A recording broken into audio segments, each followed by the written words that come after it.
بسم اللہ الرحمن الرحیم الحمدللہ رب العالمین۔ تمام تعریف اس رب کے لیے جس نے ہمیں پیدا کیا۔ میرے دوستوں اور بزرگوں، اللہ تبارک و تعالیٰ نے سب سے پہلے قلم کو پیدا کیا، یعنی اللہ تعالیٰ نے قلم کو کیسے پیدا کیا؟ اللہ تعالیٰ نے ہمیشہ سے اور ہمیشہ رہے گا، ہر چیز کو اللہ تعالیٰ نے ہی پیدا کیا ہے، اور ایک دن اسی کے حکم سے ساری کائنات ختم ہو جائے گی۔ میرے دوستوں اور بزرگوں، قرآن پاک میں اللہ تبارک و تعالیٰ فرماتا ہے کہ ہر چیز ختم ہو جائے گی اور صرف باقی رہے گی عزت اور بزرگی والے کی قسم، خدا کی ذات باقی رہے گی۔ میرے دوستوں اور بزرگوں، اس دنیا کی تمام چیزوں میں سب سے پہلے اللہ تبارک و تعالیٰ نے قلم کو پیدا فرمایا اور اسے لکھنے کا حکم دیا۔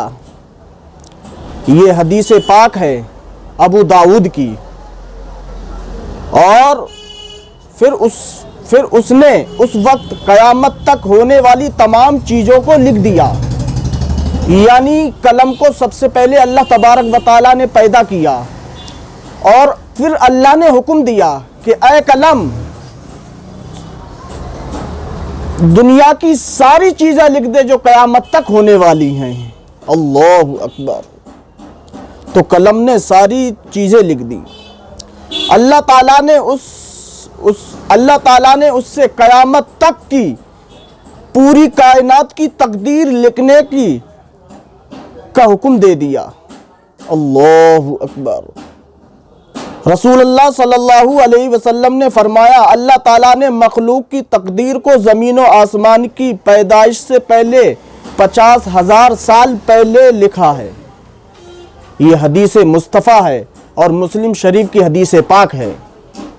میرے دوستوں اور بزرگوں، اس وقت سے قیامت تک دنیا میں جو کچھ ہوتا ہے یا ہوگا، قلم ان چیزوں کو بحکم خدا بندی پہلے ہی لکھ چکا ہے، یعنی قلم نے پہلے ہی لکھ دیا ہے سب کچھ۔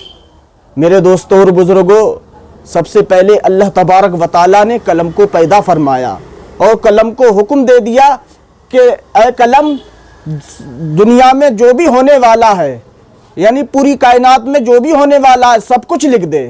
قلم نے لکھ دیا۔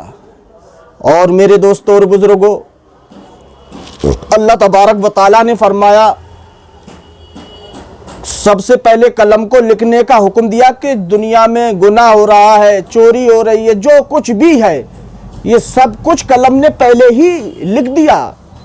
اس کے بعد اللہ تعالیٰ نے ہمارے اوپر مضبوط آسمان بنایا، یعنی روشنی کے لیے اس میں چاند، سورج اور چمکدار ستارے بنائے، اور اس نے بغیر سہارے کے زمین پر گرنے سے روک دیا۔ کس چیز کو؟ آسمان کو۔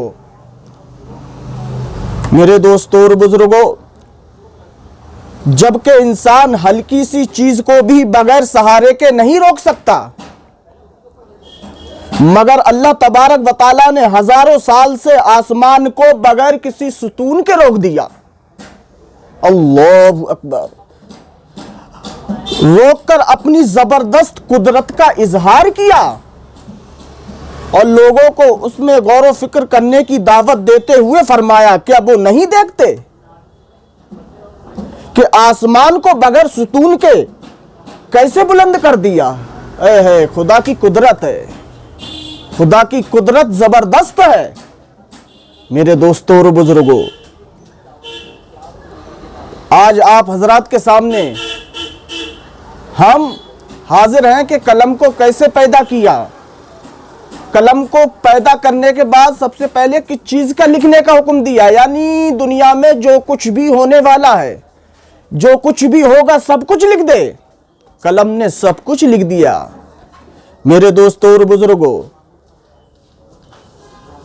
رسول اللہ صلی اللہ علیہ وسلم پر جو ایمان رکھتا ہے، جو رسول پاک صلی اللہ علیہ وسلم سے محبت کرتا ہے، اس کا یقین ہے اللہ نے جو کچھ ہونے والا ہے اور جو کچھ ہوگا سب کچھ پہلے ہی لکھ دیا گیا ہے۔ رسول اللہ صلی اللہ علیہ وسلم نے فرمایا جب تک کہ کوئی بندہ ان 4 باتوں پر ایمان نہ لائے وہ مومن نہیں ہو سکتا۔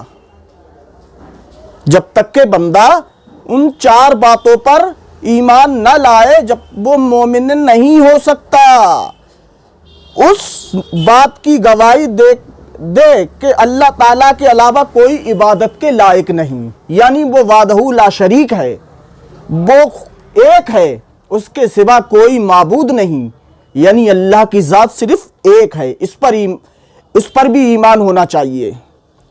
اور دوسرا اس کی بھی گواہی دے کہ میں اللہ کا رسول ہوں، اس نے مجھے حق کے ساتھ بھیجا، یعنی رسول پاک صلی اللہ علیہ وسلم کی اللہ کے رسول ہونے کی گواہی دے، اور یہ کہے کہ اللہ نے اپنے حبیب کو حق کے ساتھ بھیجا ہے دنیا میں۔